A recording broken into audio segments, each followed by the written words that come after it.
Jadi seperti ini, ada dua cara untuk menghitung delta G pada keadaan standar. Kemudian ada rumus yang kedua, yang mana kalau kita ingin mencari delta G, ya, ini adalah perubahan energi bebas pada suhu tertentu.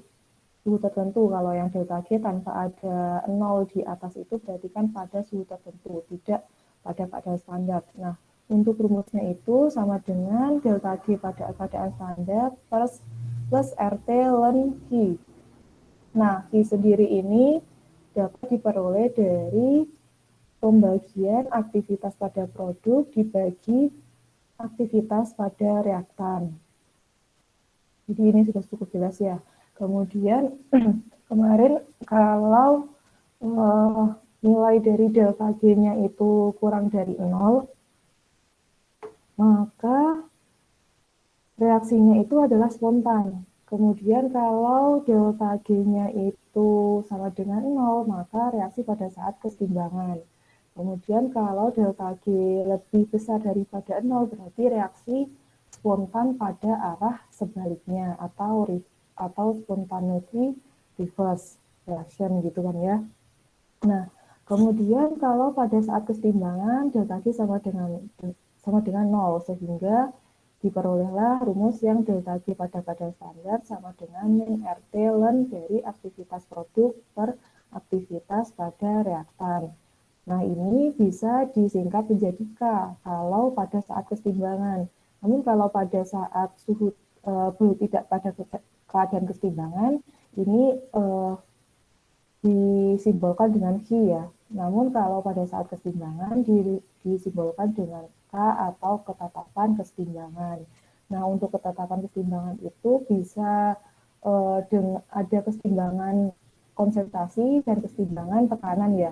Kalau Kc itu dengan memasukkan molaritas, kemudian kalau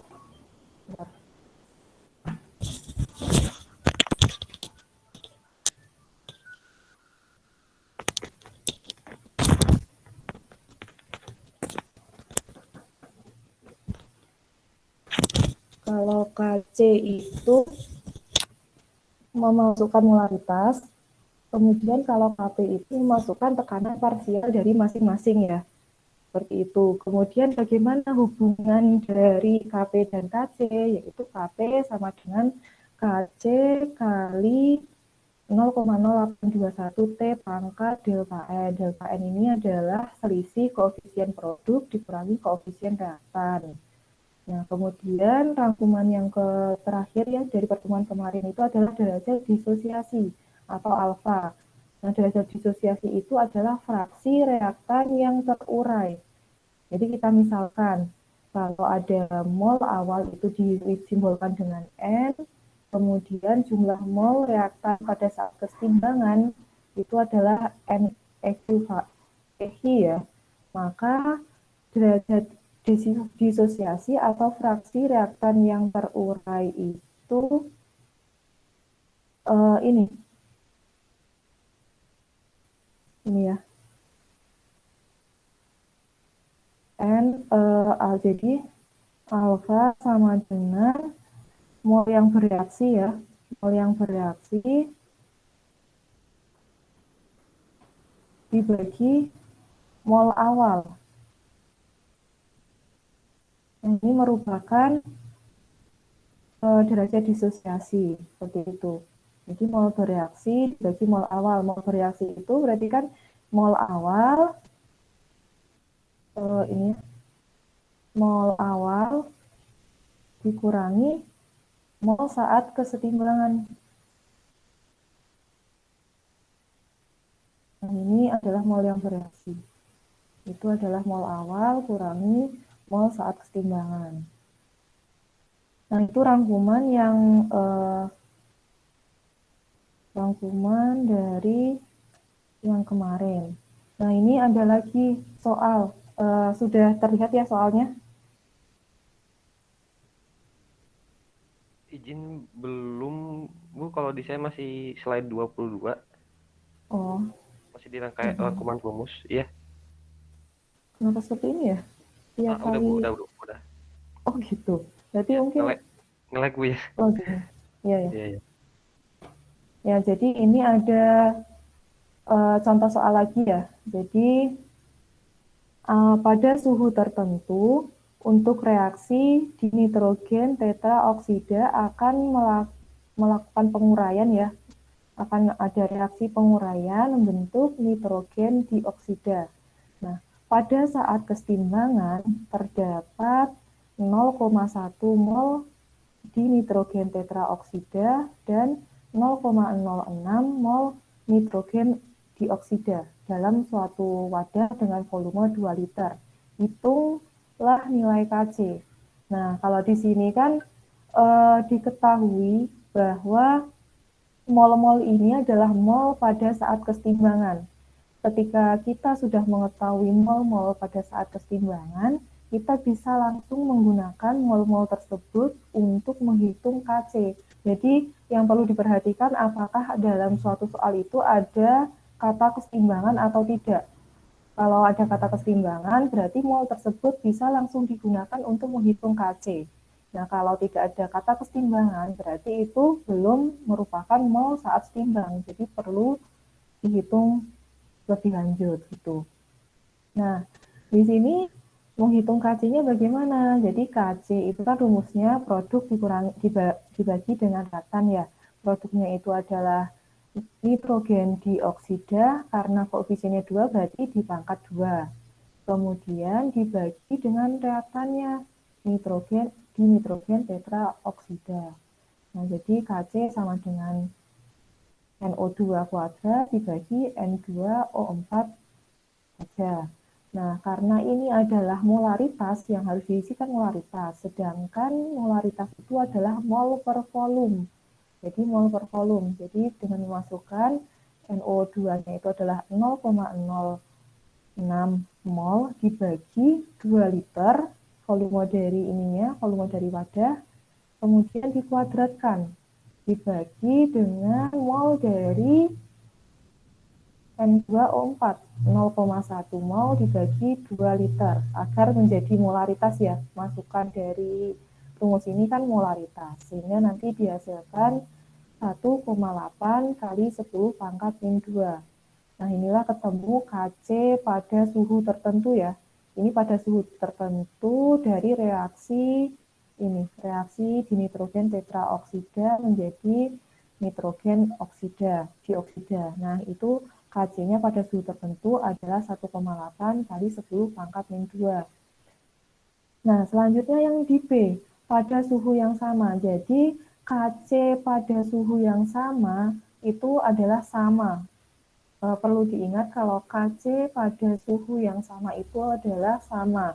Meskipun konsentrasi awalnya itu beda-beda. Jadi konsentrasi awal dari reaktan beda-beda, tidak masalah, tapi Kc-nya itu sama.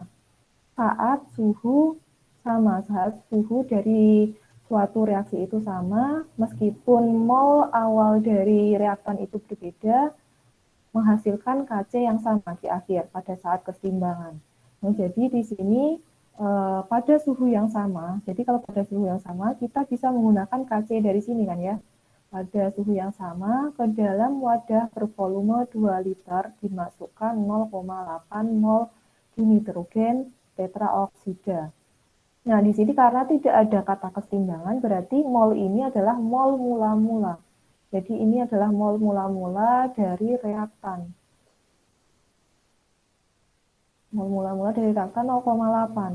Kemudian minta dihitunglah konsentrasi zat-zat dalam reaksi pada kesetimbangan yang baru. Nah, jadi ini malah diminta untuk mencari nilai konsentrasi pada saat kesetimbangan berbanding terbalik dengan yang A ya. Kalau A itu diketahui pada saat kesetimbangan molnya berapa, kalau di sini yang diketahui adalah mol reaktan, kemudian diminta untuk mencari mol pada saat kesetimbangan. Nah, caranya kita membuat suatu seperti ini ya, suatu persamaan. Ini ada di nitrogen tetraoksida menjadi nitrogen oksida. Mula-mula seperti pada contoh ini adalah 0,8 mol. Jadi mula-mula produknya reaktan itu adalah 0,8 mol, kemudian yang bereaksi bagaimana caranya? Jadi kan seperti yang dijelaskan tadi ya, derajat disosiasi sama dengan mol yang bereaksi dibagi mol reaktan, mol mula ya, mula-mula.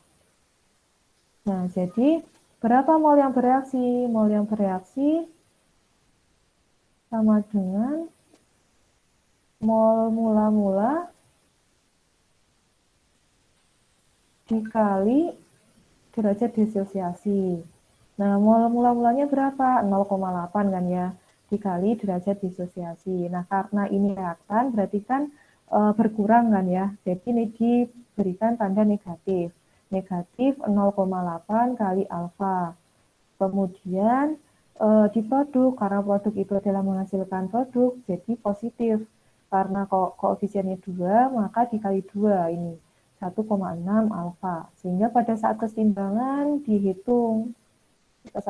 Dihitung berarti kan nanti ini ya, 0,8 dikurangi 0,08 alfa. Ini pada mol N2O4 pada saat keseimbangan. Kemudian mol NO2 pada saat keseimbangan yaitu adalah 1,6 alfa. Nah, jadi seperti itu dulu ya. Jadi seperti itu.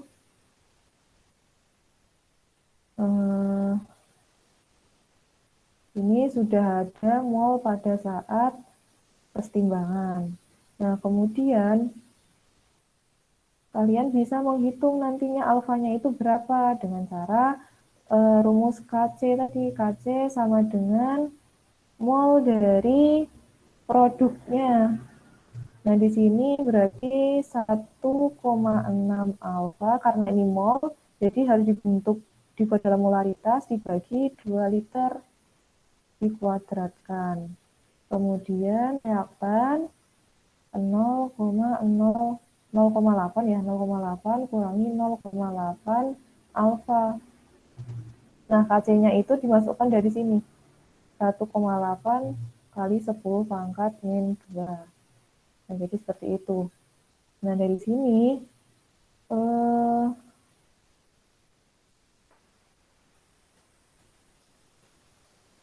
sudah terlihat belum ya kelanjutannya?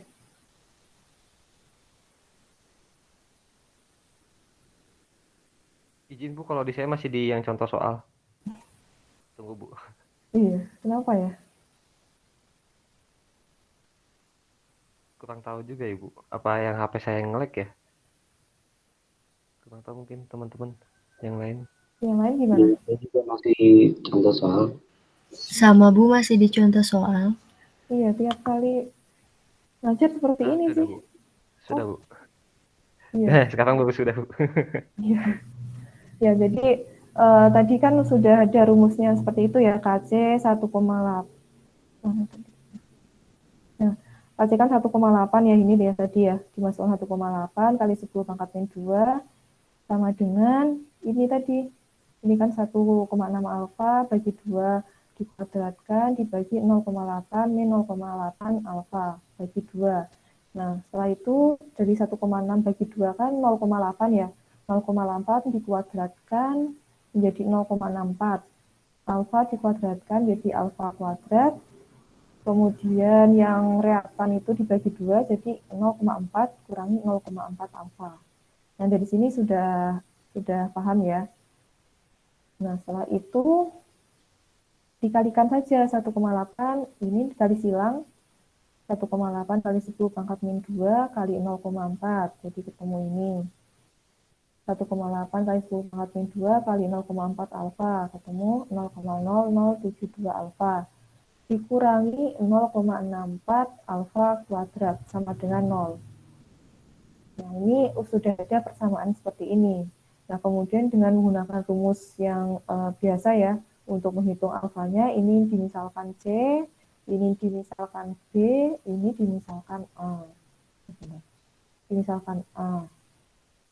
Kemudian dimasukkan dengan rumus yang ini, min B, berarti min B itu adalah 0,0072 plus minus akar B kuadrat minus AC per 2A. Ini adalah rumus yang mungkin sudah sering kalian jumpai ya. Sehingga nanti kalau sudah akan dihasilkan dua nilai alfa, yaitu pertama adalah 0,1 dan alfa yang kedua adalah negatif 0,11. Jadi tidak mungkin kalau nilainya negatif kan ya. Jadi kita ambil yang bagian ini. Jadi diambil yang bagian ini. Nah, selanjutnya langsung dimasukkan ke rumus yang awal tadi. Jadi kalau di rumus di awal kan, pada saat kesetimbangan mol NO2-nya itu kan 1,6 alfa dibagi 2 liter, sehingga dihasilkan nanti 0,08047 molar pada saat kesetimbangan. Kemudian untuk N2O4 itu adalah 0,8 kurangi 0,8 alfa dibagi 2 liter. Sehingga hasilnya ini. Begini. Nah, ini adalah mol pada saat kesetimbangan. Jadi, seperti itu ya, untuk tahapan menghitung KC, yaitu ketetapan kesetimbangan, maupun ketika sudah diketahui KC dan ingin menghitung konsentrasi pada saat kesetimbangan. Jadi ada dua hal. Ya, tahapannya seperti itu. Sebenarnya sama dengan yang kemarin yang masih dalam bentuk simbol-simbol itu ya. Mungkin kalau yang bentuk simbol-simbol itu agak lebih ribet, tapi sebenarnya sama saja untuk tahapannya.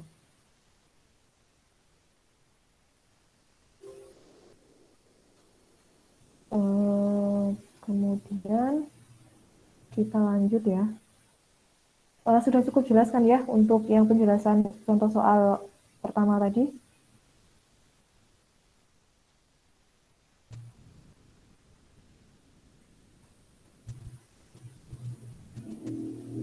Bagaimana? Sudah cukup jelas? Sebenarnya kalau aku masih kurang Bu, tapi nanti mungkin minta tanya ke teman Bu. Iya, aku tuh masih bingung Bu untuk apa ya? Untuk perhitungannya sih Bu lebih tepatnya. Yang dari mana yang belum jelas? Jadi intinya ini tuh harus disetimbangkan dulu Bu ya. Nah di sini Bu, Yang B itu contoh soalnya. Ya tadi yang nomor B aja sih Bu yang bingung. Ya, kan di sini kalau yang contoh A itu kan sudah diketahui mol pada saat kesetimbangan, sudah ada kata kesetimbangan ya. Jadi kan langsung bisa kita mengetahui KC-nya. Nah, kalau yang B itu diketahuinya itu mol mula-mula pada saat reaktan, kemudian malah diminta konsentrasi pada saat kesetimbangannya itu berapa gitu kan ya. Iya Bu. Jadi dibalik. Intinya kalau yang B itu karena si zatnya belum setimbang ya, si reaksinya belum setimbang, jadi setimbangin dulu Bu. Jadi Oke. iya, karena memang belum setimbang sehingga mencari konsentrasi pada saat kesetimbangannya itu berapa dengan membuat ini. Nah, ini kan pada saat kesetimbangan. Baik Bu.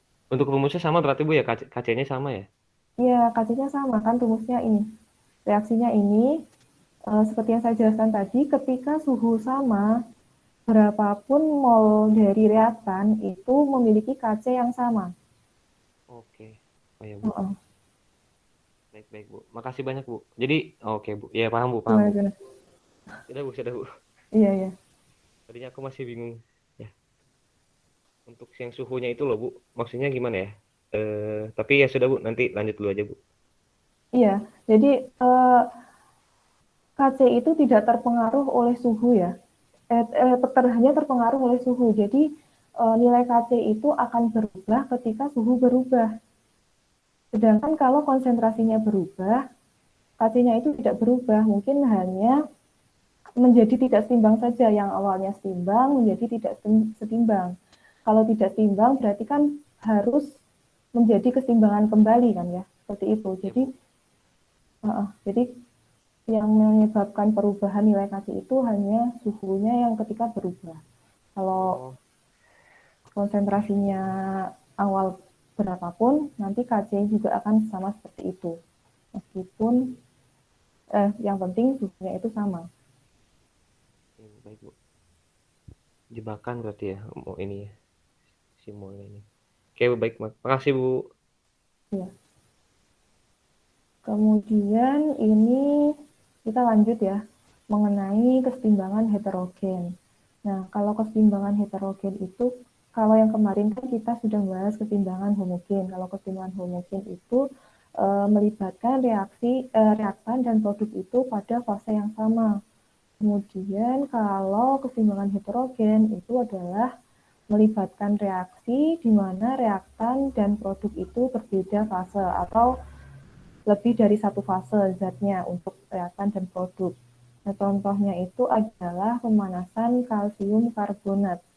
Jadi pemanasan kalsium karbonat itu merupakan contoh dari keseimbangan heterogen, yang mana awalnya itu ada kalsium karbonat dalam bentuk padatan. Kemudian ketika bereaksi akan membentuk CaO plus CO2 fasenya gas. Nah, bagaimana cara menghitung Kc-nya atau ketetapan keseimbangannya, yaitu dengan cara berarti produk ya, produk CaO kali CO2 dibagi CaCO3.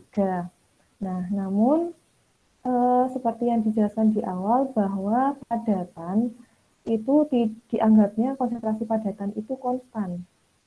Karena kan kalau konsentrasi padatan itu disimbolkan dalam bentuk kerapatan ya, kerapatan massa per volume. Jadi berapapun, kalau kerapatan itu kan merupakan suatu bilangan yang ekstensif ya, tidak bergantung pada jumlah. Mungkin sudah dipelajari di bab awal ya, intensif dan ekstensif. Kalau ekstensif itu kan tidak bergantung dengan jumlah dari suatu senyawa.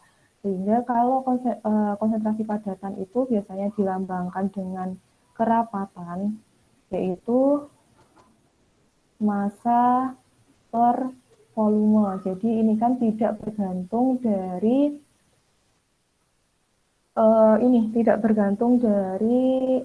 berapa jumlahnya gitu. Jadi dengan massa berapapun memiliki luas permukaan ya segitu-gitu saja, luas volumenya segitu-segitu, sehingga dianggapnya kalau padatan itu konsentrasinya adalah konstan. Karena konsentrasi konstan maka tidak dimasukkan ke dalam rumus, sehingga persamaannya disederhanakan menjadi Kc sama dengan hanya konsentrasi dari CO2 saja. Kemudian kalau menghitung Kp sama dengan adalah tekanan parsial dari CO2 yang dalam bentuk fase gas. Kemudian, nah contohnya itu ini untuk kesetimbangan heterogen. Jadi perhatikan kesetimbangan heterogen sebagai berikut. Sama ya, CaCO3 padatan menjadi CaO plus CO2 dalam fase gas. Nah, di sini pada suhu 800 derajat Celcius, tekanan CO2 adalah 0,236 atm, hitung Kp dan Kc. Jadi kalau Kp kan sama dengan P tekanan parsial dari CO2 ya. Jadi langsung ketemu 0,236 atm. Enggak ada atm kalau ketetapan keseimbangan kan enggak ini ya, enggak ada satuannya. Kemudian kalau Kc itu kan berarti dihitung dari Kp sama dengan Kc kali 0,0821 T dipangkatkan dengan delta M. Nah, karena satu ya, yang dihitung adalah koefisien yang gas saja, di sini berarti jadi 1. Jadi Kp-nya 0,236 sama dengan Kc 0,0821 kali 1073 dipangkat 1, sehingga Kc ketemu. Coba dihitung Kc-nya berapa.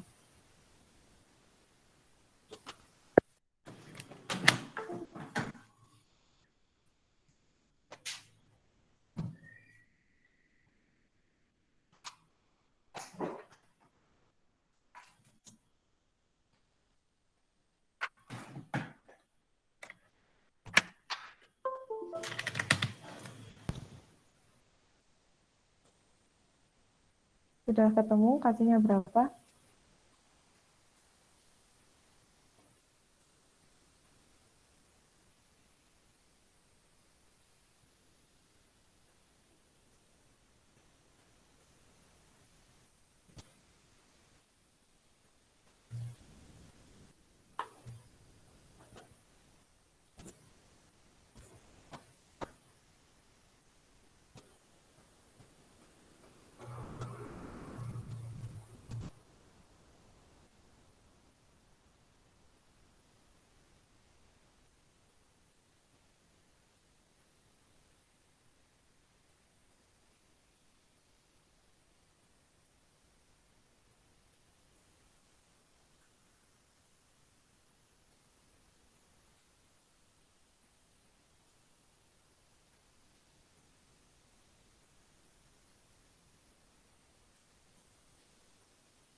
Sudah ada yang ketemu nilai KC-nya berapa?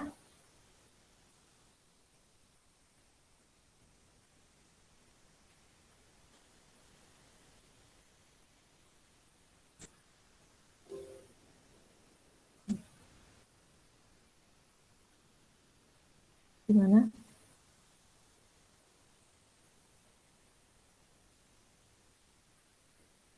Valdi mungkin bisa menjawab berapa nilai KC?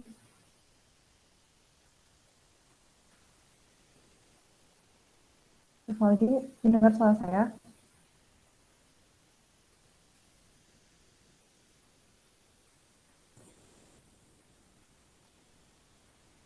Gimana atau yang lain mungkin? Tunggu Bu, masih bingung. Gimana? Bingung yang Tunggu, mana? Bu. Belum masih ditunggu. Oh iya. 0,0026 Bu. Iya, benar. Iya Bu.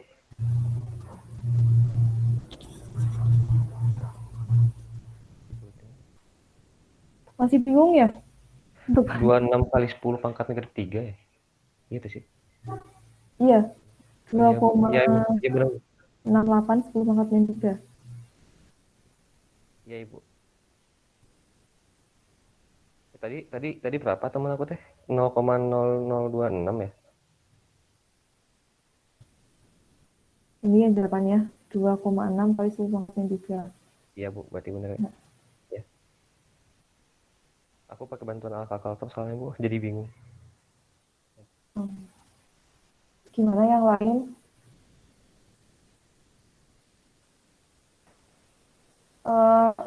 Sudah dipahami ya?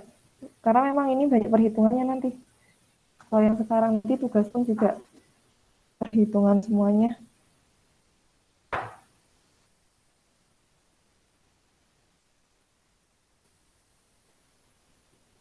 Bisa dilanjut? Bisa, Ibu. Bisa Bu. Ya. Nah, ini ada satu soal lagi ya. Jadi ada amonium karbamat mengurai sebagai berikut. Jadi ada amonium karbamat dalam bentuk padatan menjadi NH3 atau amonia fase gas dan CO2 fase gas. Nah, kemudian yang diketahui itu adalah suhunya 40 Celcius, tekanan gas total itu adalah 0,363 atm. Itu adalah tekanan total dari gasnya ya. Kemudian dimintanya itu adalah kesetimbangan dalam bentuk Kp, tekanan parsial.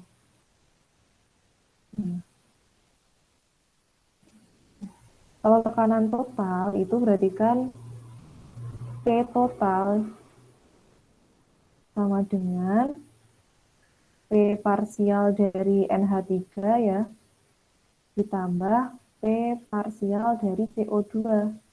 Nah, untuk tekanan total ini kan ya, ini 0,363.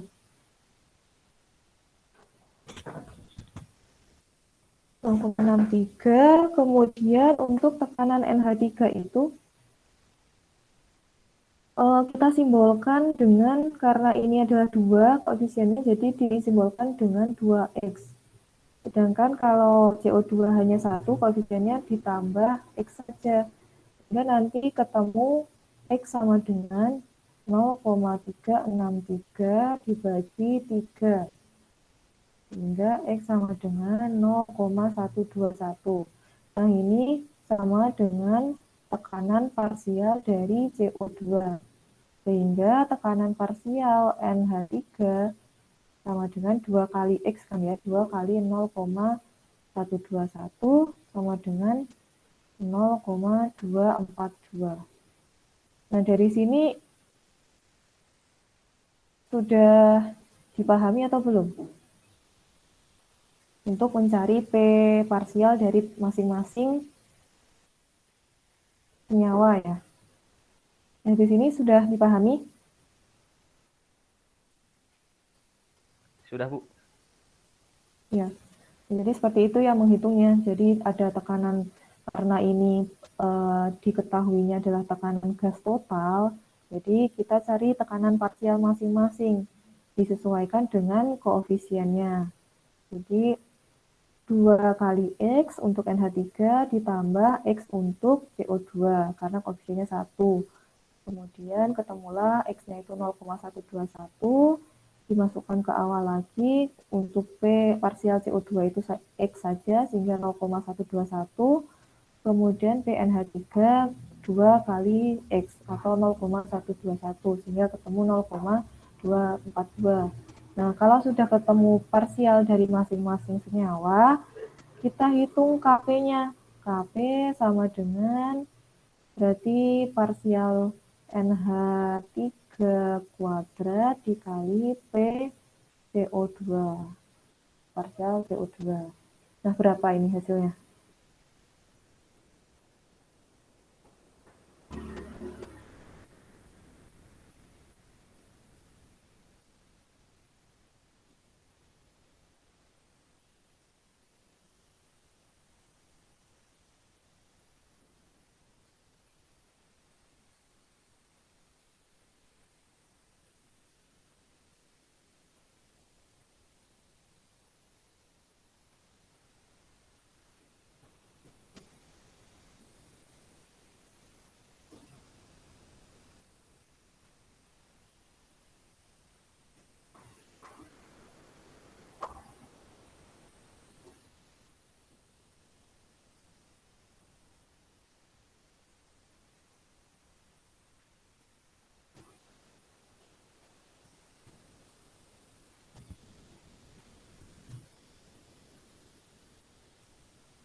Ya, mungkin sudah ada yang menemukan, bisa langsung di ini saja ya, disampaikan.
Ya, bagaimana?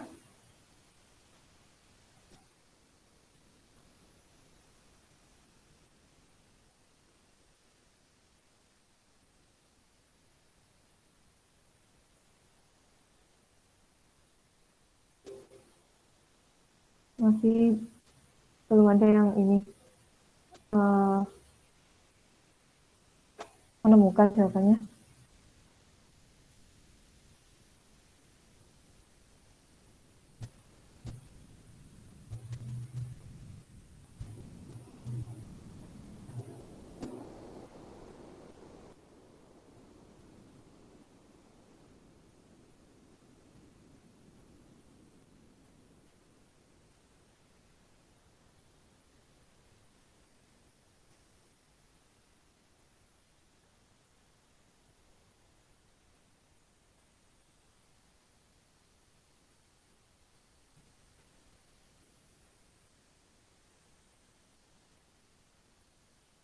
Gimana kalau belum ada yang bisa menemukan, mungkin belum bisa dilanjut. Santa Angela, mungkin bisa sudah menemukan jawaban. Masih dihitung Bu sebentar.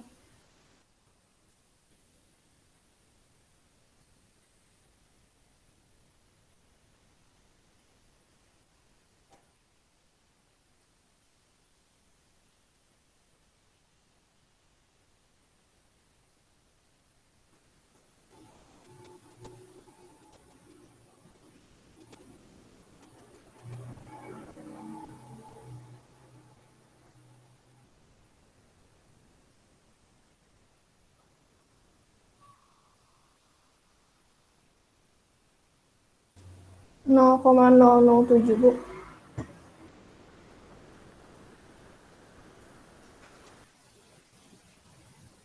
Berapa?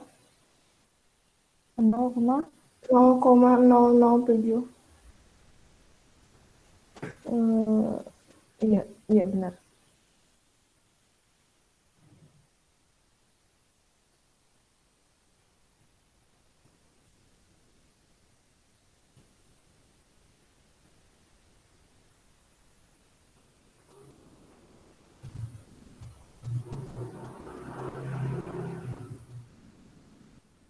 Ya, semuanya sudah mendapatkan nilai 0,007. Sama Bu, saya juga 0,007. Iya. Jadi nanti di ini ya, yang lain bisa mencari lagi kalau memang belum. Ulang lagi perhitungannya kalau memang belum sesuai.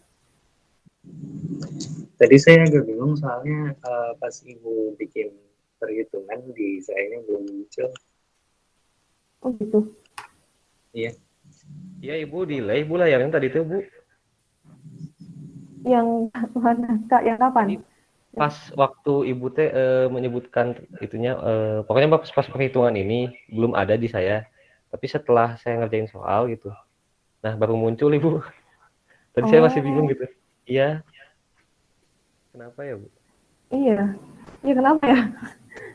Emang terus Di delay Bu, tadi juga pas ganti slide delay, terus yang ini juga delay Bu. Pas waktu Ibu nyeret-nyeret itu delay.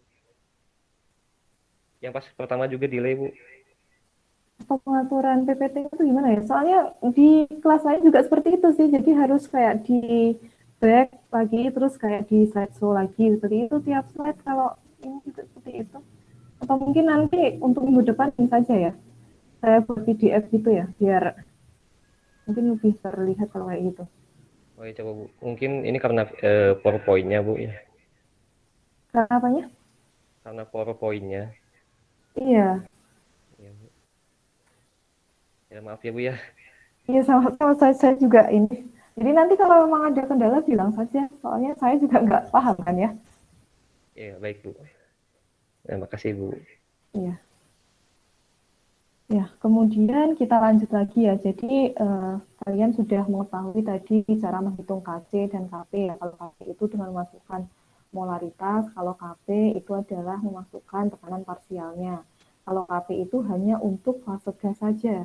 Kalau KC bisa masukkan antara larutan dan fase gasnya.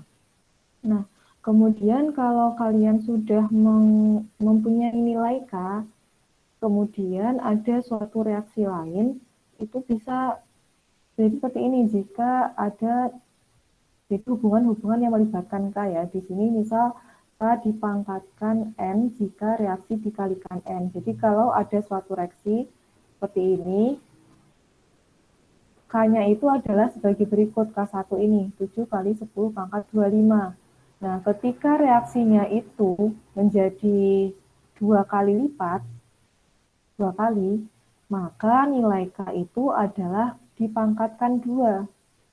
Ke awal dipangkatkan 2, sehingga 7 kali 10 pangkat 25 dikuadratkan menjadi 4,9 kali 10 pangkat 51. Nah ini.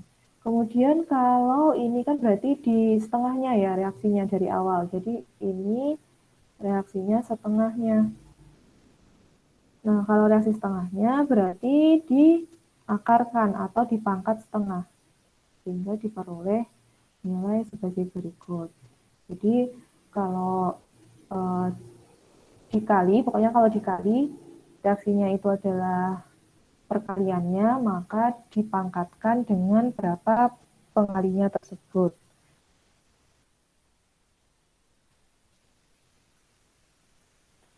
Nah, selanjutnya ke yang ketika reaksi berbalik arah.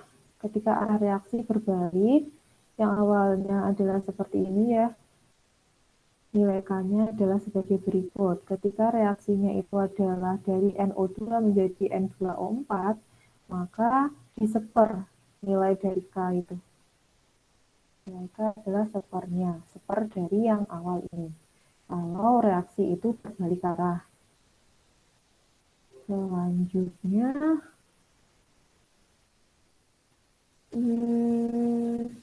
ini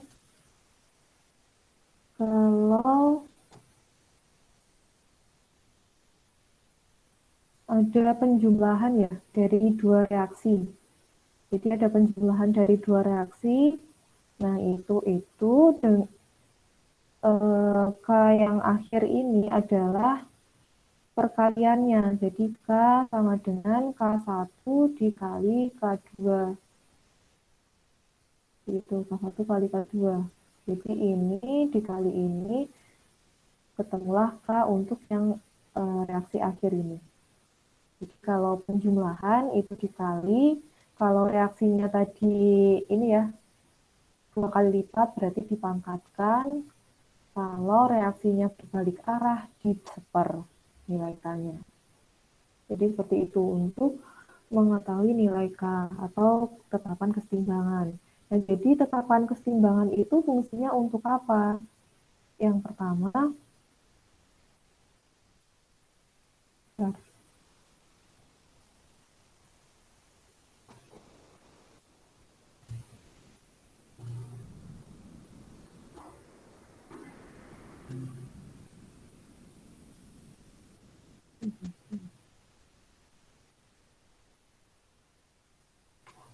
nah kalau ini sudah terlihat ya.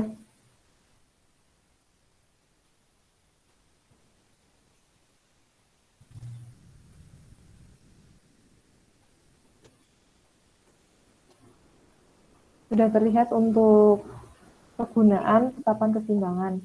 Ya, jadi Sudah, Bu. Jadi kegunaan tetapan kesetimbangan itu fungsinya adalah untuk memprediksi arah reaksi. Apakah reaksinya itu ke arah produk atau ke arah reaktan. Jadi kalau untuk mengetahui arah reaksi, kita memerlukan K atau tetapan kesetimbangannya itu berapa. Dan kemudian konsentrasi dari masing-masing baik itu produk maupun reaktan. Jadi ada 3 hal itu yang perlu diketahui untuk memprediksi arah reaksi. Jadi adalah konstanta kesetimbangannya berapa, K-nya, dan konsentrasi masing-masing baik produk maupun reaktan. Nah, di sini caranya kita hitung Q tadi ya, Q-nya berapa? Q itu adalah yang produk dibagi reaktan. Jadi ketika Q-nya itu kurang sama dengan dari K, maka berarti kan reaksi dalam keadaan setimbangan. Karena nilai Q sama dengan K. Kemudian kalau nilai Q-nya itu kurang dari K, jadi nilai Q dari perhitungan itu kurang dari K, maka kan, nah ini pun produk kan ya, produk bagi reaktan. Kalau Q-nya berarti kan Q itu kurang dari K, berarti Q kan kecil. Kalau Q kecil, berarti kan produknya itu rendah, reaktannya tinggi, sehingga reaksi akan bergeser ke arah produk. Karena reaktannya besar, produknya kecil, sehingga reaksi akan bergeser ke arah produk untuk Q yang kurang dari K. Kalau Q sama dengan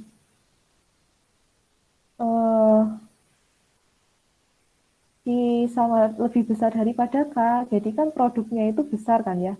Nilai produk besar, Q kecil. Seperti itu, produknya besar, reaktannya kecil, sehingga reaksi akan bergeser ke arah yang kecil kan ya. Jadi reaksi akan bergeser ke arah kiri atau ke arah reaktan. Jadi perlu diingat kalau ingin prediksi arah reaksi, kita harus mengetahui K dan konsentrasi masing-masing baik itu produk dan reaktan.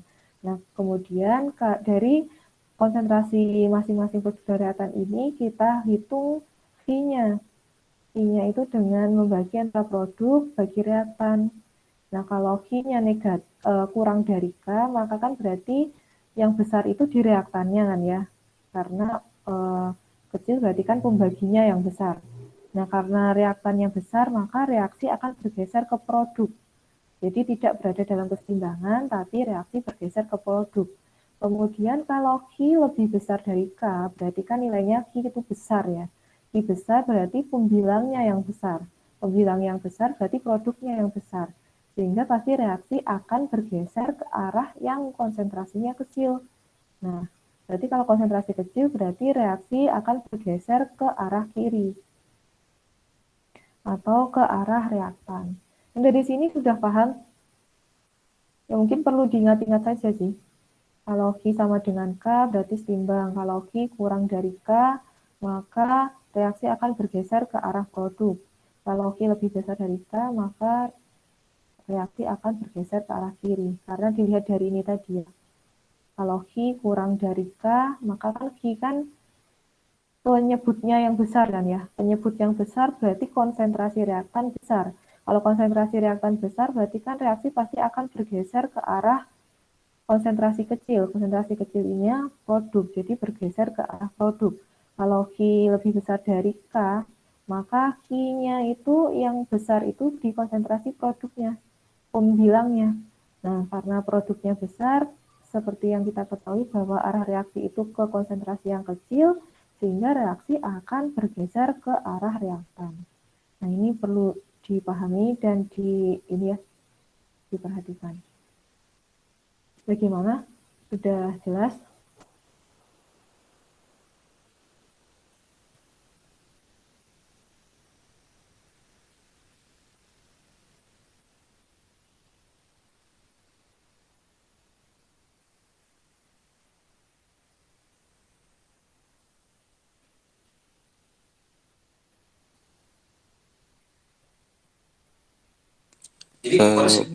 Bu izin bertanya, buat yang mencari kice itu boleh dijelasin lagi Bu? Saya kurang mengerti.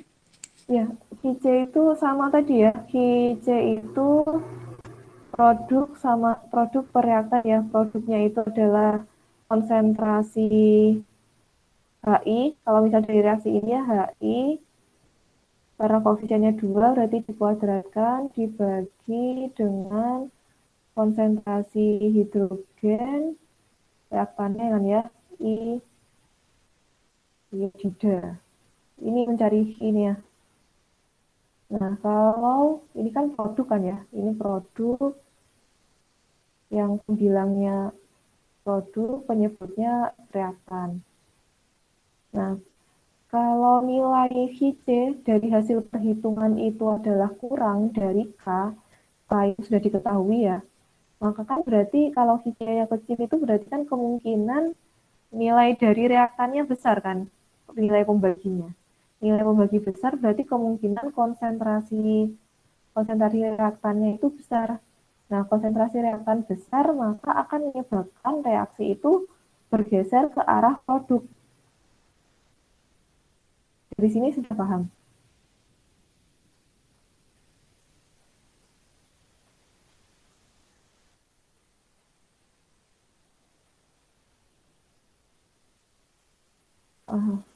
Nah, sudah paham atau belum ya? Yang dari sini saja. Jadi kan perhitungan QC itu sama dengan mencari K tadi ya. Jadi untuk produknya berapa, nanti kalau koefisiennya 2 berarti dikuadratkan dibagi pembilangnya itu, nyebutnya itu adalah reaktannya, hidrogen kali iodida. Nah, di sini kalian nanti hitung berapa QC-nya. Kalau nilai QC itu adalah kurang dari K, maka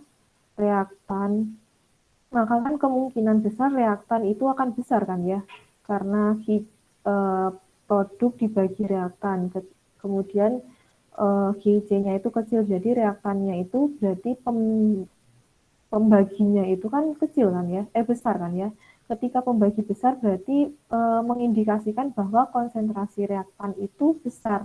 Nah, kalau konsentrasi reaktan besar itu secara tidak langsung mengindikasikan juga bahwa reaksi itu akan bergeser ke arah konsentrasi yang kecil. Jadi reaktan yang besar, produk yang kecil, konsentrasinya, jadi reaksi akan bergeser ke arah produk. Dari sini gimana? Masih bingung ya?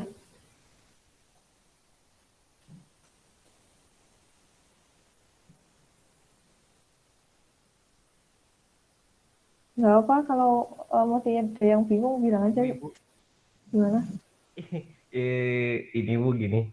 Kan kalau tadi tuh nyeri KC itu sama aja rumusnya kayak gini Bu. Bentar. Iya. Nah, nyari KC itu sama kayak gini rumusnya Bu. Tapi untuk nilainya sama nggak Bu kira-kira? Nanti kan kalau misalkan rumusnya sama, apa hasilnya juga bakal sama Bu nilainya? Ya, jadi KC dan Ki itu sebenarnya sama ya. Hanya kalau Ki itu melambangkan suatu hal dalam molaritasnya itu tidak dalam keseimbangan. Jadi bentar. Ki itu melambangkan ketika konsentrasi itu tidak dalam keseimbangan. Tapi kalau K itu juga sama, K itu rumusnya juga sama seperti itu juga, tapi konsentrasinya itu sudah dalam keseimbangan. Oh iya Bu. Terus kalau misalkan nanti yang KC ini reaksinya setimbang gitu Bu, berarti pakai rumusnya nggak usah pakai yang KC Bu ya, pakai yang itu aja, Iya, yang KC. yang K. Oh ini tuh, Jadi nanti, iya, oh, iya, Bu. Jadi untuk yang KC ini tuh eh, untuk mencari apa ya? Intinya kalau misalkan si reaksinya belum setimbang gitu Bu ya. Jadi kalau belum setimbang, untuk mengetahui arah reaksi apakah ke reaktan atau ke produk, itu bisa menggunakan rumus QC itu, QC itu, kemudian nanti nilai QC itu kan dilihat apakah sama dengan keseimbangan. Kan karena rumusnya QC sama dengan K itu sama kan ya. Rumus Q sama dengan K sama. Nah, nanti kalau nilai Q dan K itu adalah sama, maka memang berarti reaksi itu sudah berada dalam keseimbangan, sehingga tidak sudah seimbang gitu kan ya. Nah, kalau Q-nya itu kurang dari K, maka bagaimana kita dapat prediksi? Seperti itu. Kalau Q-nya itu kurang dari K, maka reaksi akan bergeser ke arah kanan karena Q-nya kecil kan.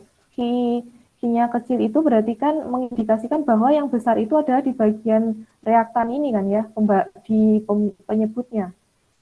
Bagian reaktan gede berarti kalau biasanya kan reaksi itu berlangsung dari konsentrasi tinggi menuju ke arah yang konsentrasi rendah. Nah, karena pembilangnya besar, reaktannya besar, berarti kan reaksi akan bergeser ke arah produk. Kemudian kalau QC dari hasil perhitungan itu lebih besar dari K, berarti kan produknya itu lebih besar karena Q-nya gede. Kemudian reaktannya kecil. Sehingga nanti reaksi akan bergeser ke arah yang konsentrasinya kecil kan ya. Jadi reaksi akan bergeser ke arah reaktan. Ya seperti itu. Oke baik Bu, makasih Bu. Maaf Ya. ya. Ya nggak apa-apa. Yang lain gimana ya? Udah paham atau belum? Takutnya nanti belum paham. Sudah kalau saya. Ya. Jadi diingat-ingat seperti sebenarnya Q itu kan ini tadi ya, seperti yang di rangkuman rumus. Jadi kalian harus memahami ya rangkuman dari rumus ini. Ya, jadi kalau kita tidak berada dalam kesetimbangan, sebenarnya delta G itu sama dengan delta G timbang delta G standar plus RT ln Hi. Jadi ini tadi Hi C tadi itu yang ini. Nah, karena pada saat kesetimbangan delta G itu sama dengan 0, maka ini kan jadi rumusnya seperti ini. Nah, yang bagian Hi ini bisa diganti dengan simbol K karena berada kesetimbangan. Jadi sebenarnya untuk mencari Hi dan K pun sama rumusnya. Cuman kalau Hi itu merupakan suatu simbol untuk tidak dalam keadaan kesetimbangan, kalau K itu simbolnya pada saat keseimbangan. Jadi harus dipahami benar-benar ini, rumus ini ya. Karena semuanya juga akan menggunakan rumus ini untuk perhitungannya.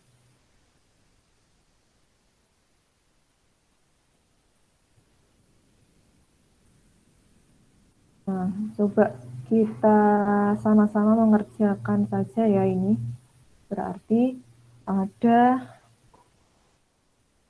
sintesis amonia, ada nitrogen, dan juga hidrogen menghasilkan amonia. Konstanta keseimbangan Kc-nya sudah diketahui 1,2. Nah, ini adalah mol awalnya, mol awal dari tiap-tiap ini reaktan dan produk. Nah, kita diminta untuk memprediksi arahnya.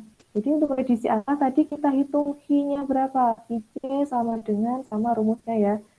Konsentrasi NH3 dikuadratkan karena koefisiennya 2 dibagi dengan konsentrasi N2 kali konsentrasi H2 pangkat 3. Nah, dari sini kita masukkan nilainya. NH3 0,4. Nah, ini kan dalam keadaan awal ya, jadi kita kasih 0 karena pada konsentrasi awal. Jadi 0,48 dikuadratkan dibagi dengan 0,76 dikali 0,6. Nah, dari sini Hi-nya berapa ketemu? Ini kan ketemu Hi-C kan ya. Coba dihitung Hi-nya berapa.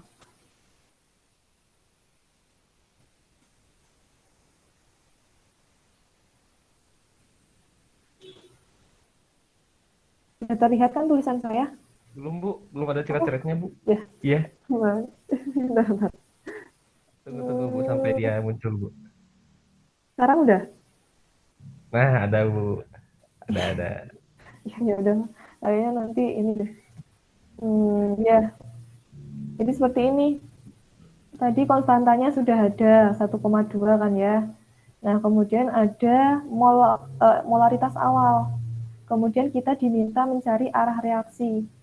Yaitu rumusnya kan berarti Hi-C sama dengan produknya kan ya. NH3 pangkat 2 dibagi N2 kali NH3 pangkat 3. Koefisiennya 3. Ini karena koefisiennya 3. Nah, kemudian dimasukkan nilai-nilainya. Kemudian dihitung berapa Hi-C-nya dapatnya.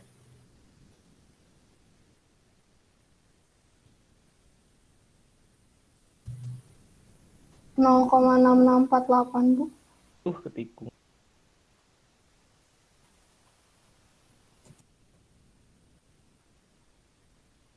Berapa? 0,6648. Kok beda ya? 0,875 bukan? Oh iya, Kalau saya, oh iya. Gimana, benar atau belum? 0,875. Iya Bu, 0,875 yang saya juga.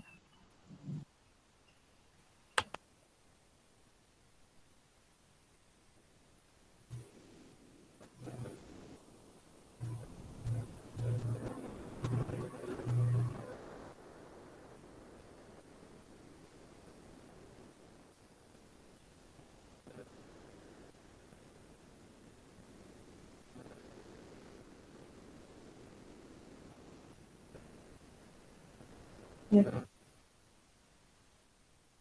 Ya, jadi kan sudah ketemu kan ya, Q-nya itu adalah 0,875. Kemudian kita bandingkan nilai Q itu dengan K-nya tadi, 1,2. Jadi kan kalau nilai Q-nya itu berarti Q kurang dari K kan ya. Kalau Q kurang dari K berarti reaksi ini tidak berada dalam keseimbangan. Karena kalau reaksi berada dalam keseimbangan, Q sama dengan K. Pada saat keseimbangan Q sama dengan K. Nah, di sini kondisinya adalah Q kurang dari K. Kalau Q kurang dari K berarti gimana? Ini kan Q sama dengan, kalau ini produk, ingat dulu ini produk dan reaktan. Nah, kalau Q kurang berarti reaktannya yang banyak. Reaktan yang banyak berarti reaksi akan bergeser ke arah konsentrasi yang kecil. Berarti akan bergeser ke arah produk ya. Karena produknya itu lebih kecil daripada reaktan, konsentrasinya, sedangkan suatu reaksi itu akan bergeser ke arah konsentrasi kecil, sehingga reaksi akan bergeser ke kanan atau ke arah produk. Karena Q-nya kurang dari K. Nah, dari sini sudah paham?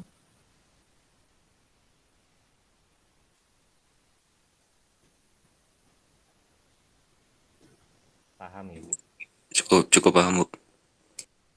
Paham Bu. Ya, nah kan kalian sudah mengetahui kan ya arah reaksinya. Kemudian dilanjut dengan bila campuran itu mencapai keseimbangan, gas apa yang meningkat konsentrasinya dan gas apa yang menurun konsentrasinya. Nah, karena reaksinya tadi ke arah produk, berarti yang meningkat konsentrasinya adalah produk NH3-nya. Kemudian yang menurun konsentrasinya adalah reaktannya N2 dan H2. Ya, seperti itu ya.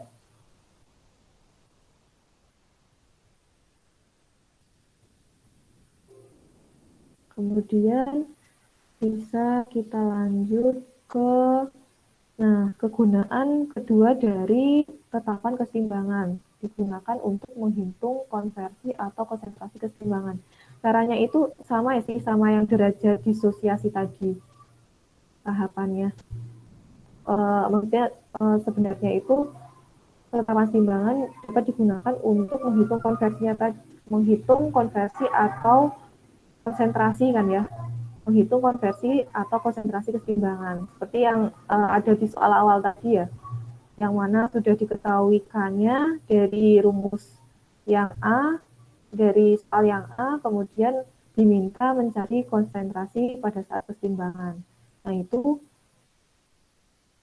dapat diperoleh ketika kita sudah mengetahui tetapan keseimbangan, kita dapat mengetahui konsentrasi pada saat keseimbangan ataupun konversinya. Konversi itu sama dengan ini tadi ya, fraksi derajat disosiasi sebenarnya. Kan konversi itu sama dengan berapa yang bereaksi dibagi berapa mula-mula. Sama saja. Kita lanjut lagi ke faktor-faktor yang mempengaruhi keseimbangan kimia. Jadi berdasarkan prinsip Le Chatelier, jika gangguan luar dikenakan kepada sistem yang seimbang, maka keseimbangan sistem tersebut akan terganggu sampai suatu saat diperoleh keadaan keseimbangan yang baru. Jadi ketika suatu sistem yang sudah seimbang, kemudian ada perubahan konsentrasi, tekanan, volume, dan temperatur, maka reaksi tersebut menjadi tidak seimbang karena adanya perubahan. Nah, gangguan-gangguan tersebutlah menyebabkan tidak seimbangan dari suatu reaksi. Nah, reaksi yang tidak seimbang tersebut akan menuju ke keadaan keseimbangan yang baru. Jadi jika gangguan luar dikenakan kepada sistem yang seimbang, maka keseimbangan sistem tersebut akan terganggu sampai suatu saat diperoleh keadaan keseimbangan yang baru. Gangguan itu bisa perubahan konsentrasi, tekanan, volume, dan temperatur. Nah, ini sebenarnya juga sudah dipelajari di SMA ya mungkin. Jadi agak sedikit mengulang saja. Nah, ketika ada efek perubahan konsentrasi. Jadi efek perubahan konsentrasi yang mana ketika konsentrasi dari produk itu ditambah. Seperti tadi ya, konsentrasi produk itu ditambah, kemudian reaktan dikurangi. Apa yang terjadi? Maka reaksi akan bergeser ke arah konsentrasinya yang rendah, ke arah reaktan. Ingat-ingat, kalau produknya ditambah, konsentrasi produk ditambah, maka reaksi akan bergeser ke konsentrasi yang rendah. Dalam hal ini yang rendah itu adalah reaktan. Jadi reaksi akan bergeser ke kiri atau ke arah reaktan. Hal sebaliknya, ketika produk itu diambil atau dikurangi, maka dalam hal ini konsentrasi produk akan berkurang, reaktan menjadi besar. Nah, karena seperti ini, maka reaksi akan bergeser kemana? Yaitu ke arah konsentrasi yang kecil, yaitu ke konsentrasi dari produk atau ke kanan. Jadi seperti itu. Diingat-ingat ya, bahwa suatu reaksi itu akan bergeser ke konsentrasi yang rendah. Dari konsentrasi tinggi ke konsentrasi yang rendah. Reaksinya.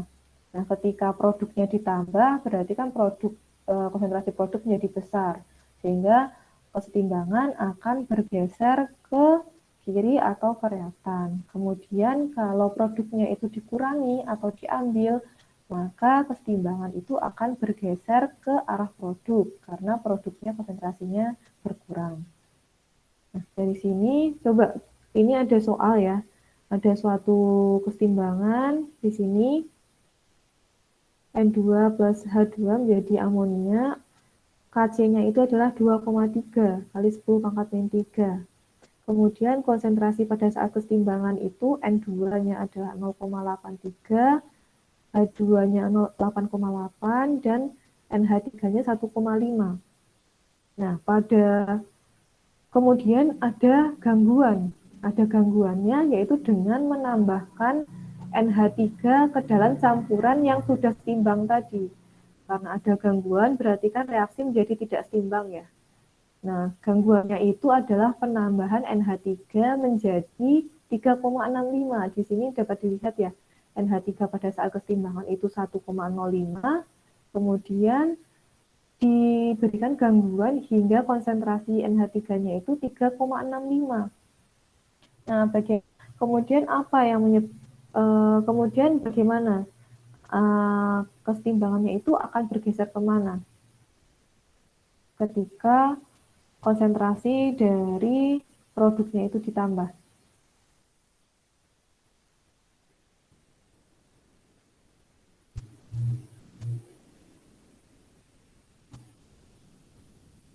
Akan bergeser kemana?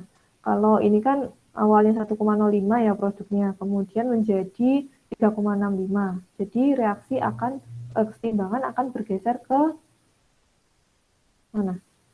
Ke kiri, ke arah reaktan. Iya, ya benar, ke arah reaktan. Karena kan kesetimbangan akan bergeser ke konsentrasi yang rendah ya.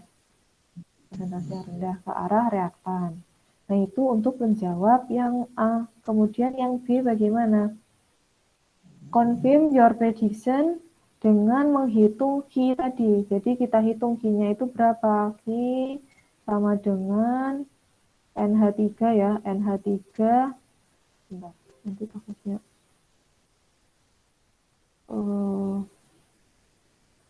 Jadi untuk menghitungnya itu NH3 dipangkatkan 2 ya, dibagi dengan N2 kali H2 dipangkatkan 3, sehingga nanti dimasukkan NH3 ini menjadi 3,65 dikuadrat dibagi 0,683 dikali dengan salah balik ya.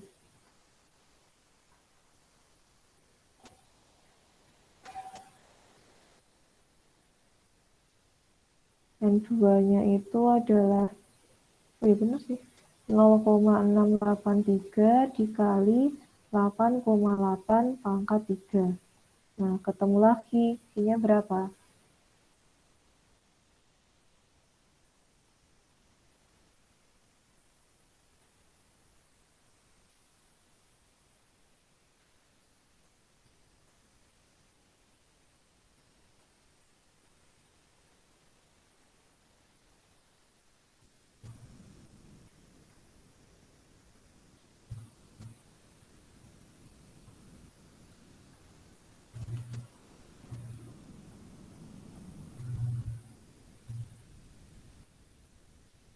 Nah, jadi coba ya.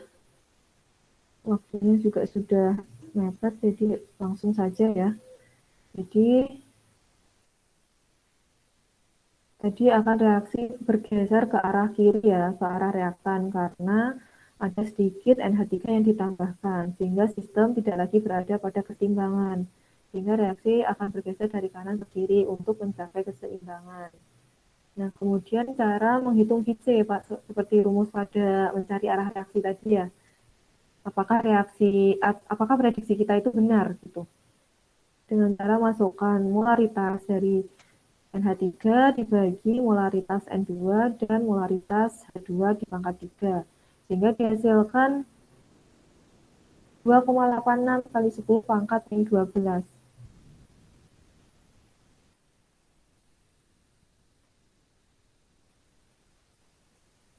Nah, di sini QC-nya itu segini.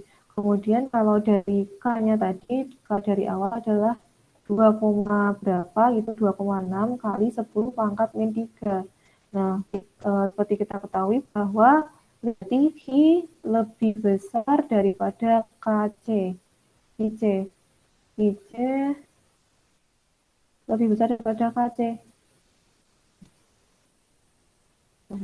IC lebih besar daripada KC. Nah, karena QC lebih besar daripada KC, QC besar berarti kan produk besar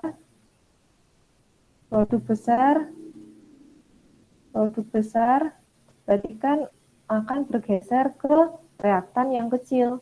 Reaksi akan bergeser ke kiri, berarti sesuai. Hingga dicapai nilai QC sama dengan KC.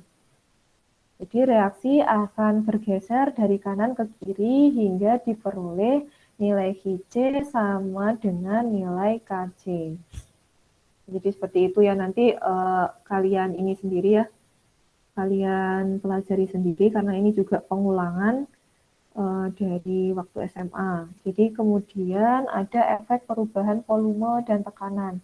Jadi tekanan itu tidak berpengaruh pada konsentrasi cairan dan padatan karena padatan dan cairan itu tidak bisa dimampatkan kan ya, sehingga tidak berpengaruh. Kemudian perubahan tekanan itu hanya berpengaruh pada fase gas saja, yang mana ini adalah gas ideal, ada rumus gas idealnya kan ya. Rumus gas ideal PV sama dengan nRT, P sama dengan NV per R, NV kali RT. NV-nya itu adalah molaritas. Nah, di sini dapat dilihat pada gambar yang di samping kanan ya. Awalnya itu volumenya 10 liter dengan tekanan tertentu. Nah, ketika tekanan dinaikkan berarti kan dimampatkan kan ya. Adanya pemampatan sehingga nanti volumenya itu akan berkurang. Ketika tekanan naik, maka volumenya akan berkurang karena proses pemampatan.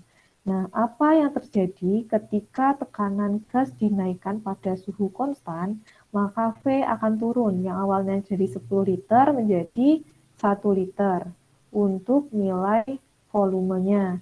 Sehingga ketika volumenya turun, maka konsentrasinya akan jadi naik karena rumus konsentrasi adalah N per V. Yang awalnya N per 10 menjadi N per 1, sehingga pasti konsentrasinya akan naik. Seperti itu ketika tekanan gas dinaikkan. Berbanding terbalik ketika tekanan gas itu diturunkan. Jadi kebalikannya ya, misal awalnya itu adalah tekanan tertentu dengan volume 1 liter, jika di gambar sini 1 liter, kemudian tekanan diturunkan berarti yang awalnya dimampatkan jadi kurang mampat ya. Jadi kurang 4 seperti ini, yang awalnya 1 liter jadi 10 liter, sehingga volumenya itu akan naik ketika tekanan diturunkan. Ketika volume naik, maka konsentrasi N per V akan turun. Yang awalnya dari N per 1 menjadi N per 10 kan konsentrasinya menjadi turun. Nah, ini nanti lanjutnya ke sini. Tekanan, misalnya ada suatu rumus ini ya. Ada rumus ini, ada reaksi ini, sehingga QC-nya adalah sebagai berikut. Kemudian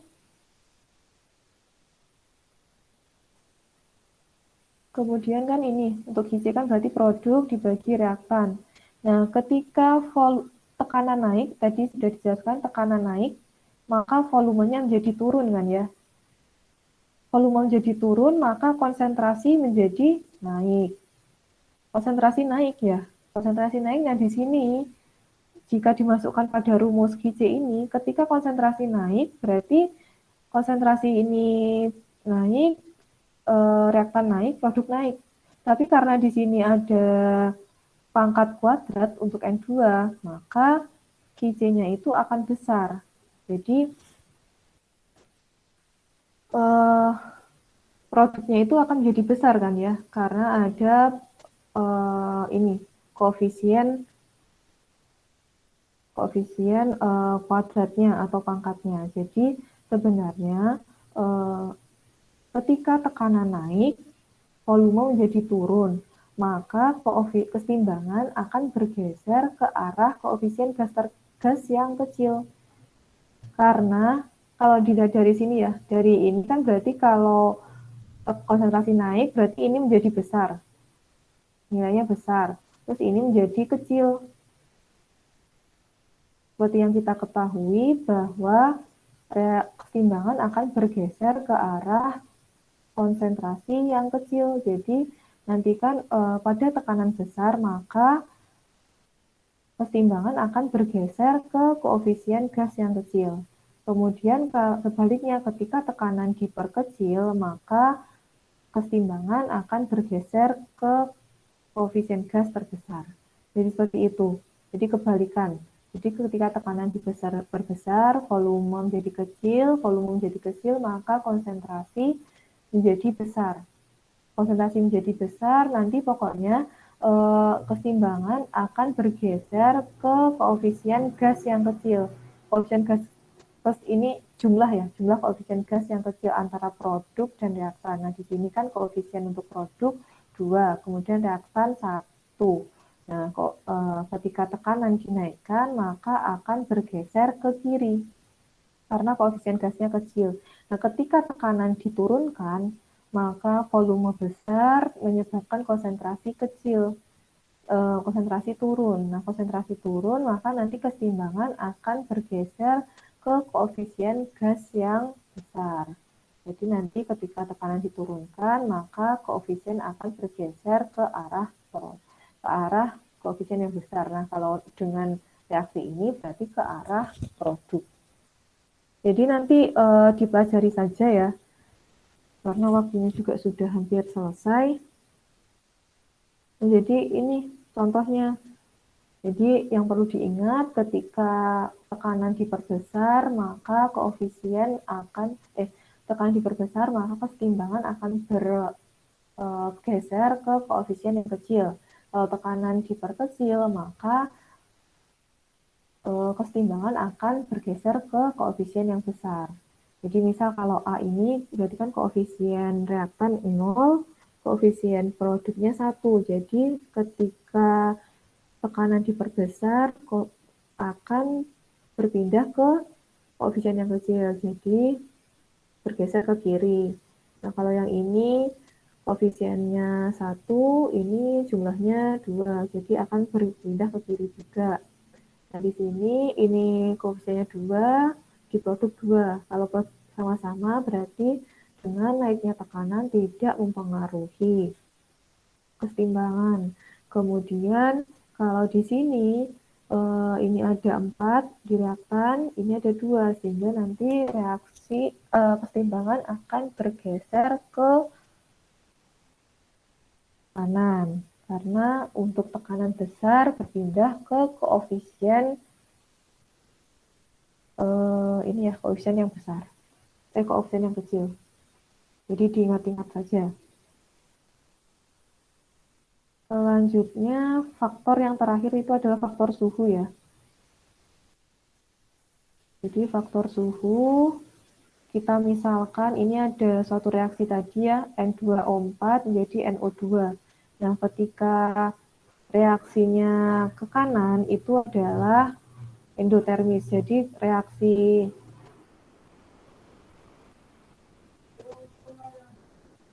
ini tuh misal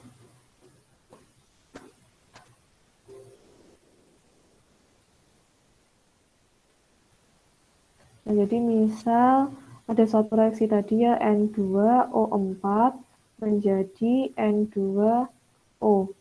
Nah, ini adalah reaksinya endotermis karena positif. 56. Nah, ketika ada kenaikan suhu, reaksi akan menuju ke arah yang endotermis. Nah, kalau ke arah endotermis berarti kan menuju ke arah kanan kalau dengan reaksi yang ini.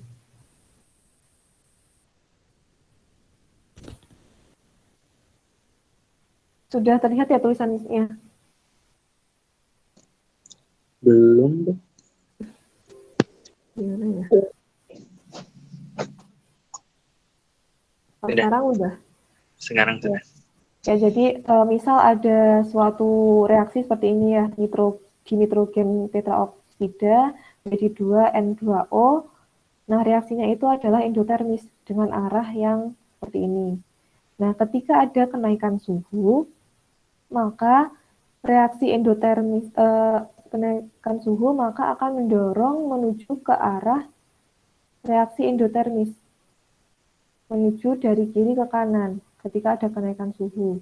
Nah, dengan demikian akan meningkatkan nilai N2O ini dan menurunkan nilai dari reaktannya.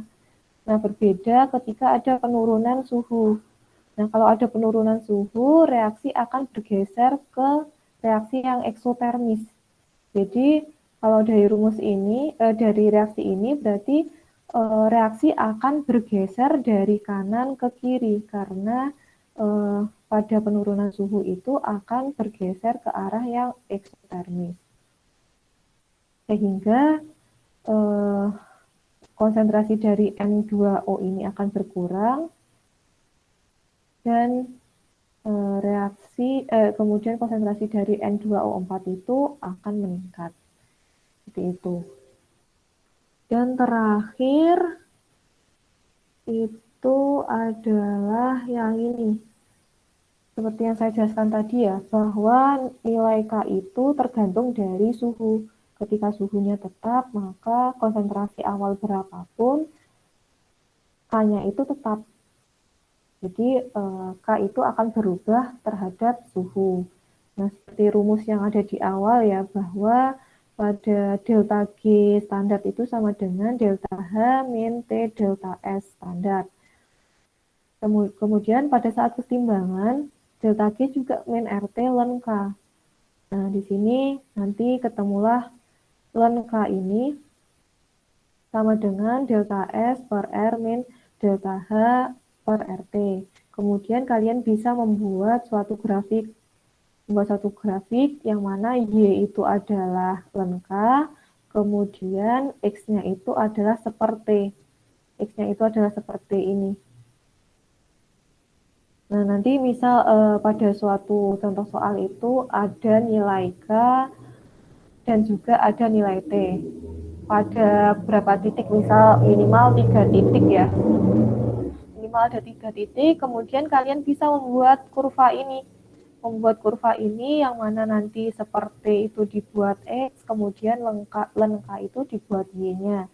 Kemudian setelah ada itu nanti akan diperolehlah nilai intercept. Intercept itu adalah min delta S per R, kemudian slope-nya itu adalah min delta H per R. Nah, seperti itu. Nah, ketika kalian sudah mengetahui intercept dan slope, kalian bisa menghitung nilai K pada suhu yang lain. Jadi kan misalnya kalau di soal itu kalian diberikan data pada 5 titik suhu 10, 20, 30, 40, 50. Dan nilai K-nya diketahui juga. Kalian bisa membuat grafik ini seperti jadi nanti 10 atau nanti kan 10 itu 10 Kelvin atau 10 Celcius, jadi kalau diubah jadi Kelvin dulu, kemudian yang nilai K atau ketetapan keseimbangannya dibuat jadi len K.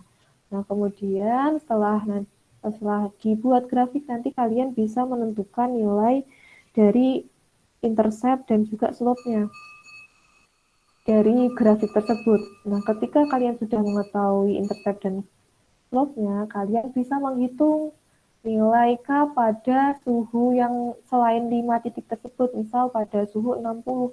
Itu bisa dihitung ketika sudah mengetahui slope dan intercept-nya.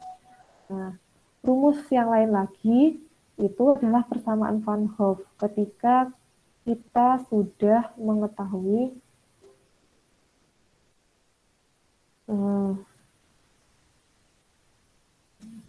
kalau ini tulisannya sudah terlihat belum ya? Belum kayaknya. Ya. Oh, sekarang? Nah, Len K, jadi kan kalau berdasarkan persamaan Van Hoff ya, misal kita sudah mengetahui len K2, kita yang mencari len K yang K2-nya ya, jadi misal ada K1 sudah diketahui berapa, T1 sudah diketahui berapa. Nah, kalau misal ini 10, ini pada saat 10 derajat, nah T2 pada saat 20, K2-nya berapa? Yang ditanyakan ini bisa menggunakan rumus persamaan Van Hoff ini, yaitu dengan cara nanti len K2 kurangi len K1 sama dengan ya, bentar.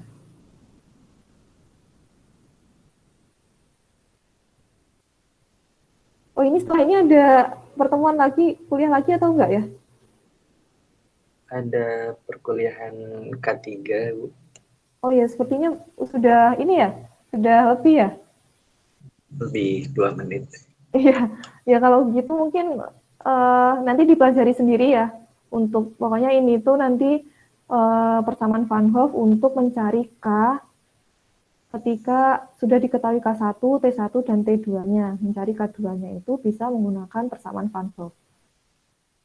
Selanjutnya itu adalah penambahan katalis tidak mempengaruhi keseimbangan ya. Jadi penambahan katalis itu hanya mempercepat laju reaksi saja. Nah ini yang perlu dicatat ini ya. Ini nanti kode untuk kelas Google Classroom. Jadi nanti kalian masuk ke ini ya. Nanti untuk tugas maupun materi akan saya upload di sana.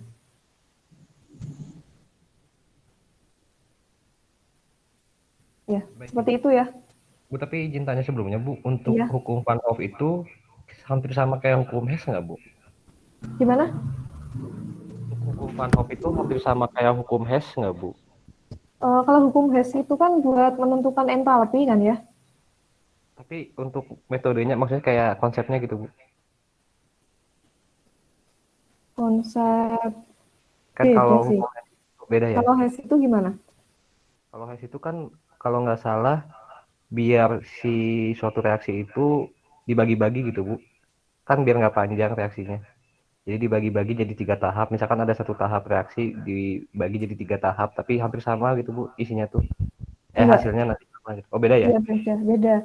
Kalau Van Hoff itu untuk mencari nilai K ketika suhunya itu berbeda. Jadi pada suatu reaksi yang sama, misal nih, ada suatu reaksi yang sama, K1-nya itu 10. Pada saat T1 10, pada saat T1 10 Kelvin, K-nya itu 10. Kemudian pada saat 20 itu berapa? Karena kan K itu berubah dengan suhunya yang berubah. Ya, mencari K pada saat suhu 20 itu dengan persamaan Van Hoff ini. dengan cara memasukkan nilai K1 sudah diketahui, delta H sudah diketahui ya, R-nya sudah diketahui, T1 sudah diketahui, T2 diketahui, sehingga nanti ketemulah nilai K2. Oh ya Bu, baik Bu. Berarti beda Bu ya. Iya, Oh Bu, beda. boleh nggak Bu nanti minta PPT-nya Bu? Iya, nanti makanya nanti kalian masuk dulu di Google Classroom ini, kodenya ini kan ya. Kodenya ini nanti untuk materi maupun soal tugas di ini akan dibagikan di sana. Nah, untuk tugas dibagi per kelompok seperti sebelum UTS saja ya kelompoknya. Kan Pak Ngatip sudah membagi kelompok kan ya. Nanti tugasnya per kelompok dan dikumpulkan juga di Google Classroom 1 minggu. Ya, seperti itu ya. Baik Bu. Ya mungkin kita akhiri saja ya pertemuannya karena sudah lewat 5 menit. Terima kasih atas perhatiannya. Wassalamualaikum warahmatullahi wabarakatuh. Waalaikumsalam warahmatullahi wabarakatuh Ibu. Waalaikumsalam warahmatullahi wabarakatuh. Waalaikumsalam. Ibu. Terima kasih, Bu. Iya. Terima kasih, Bu.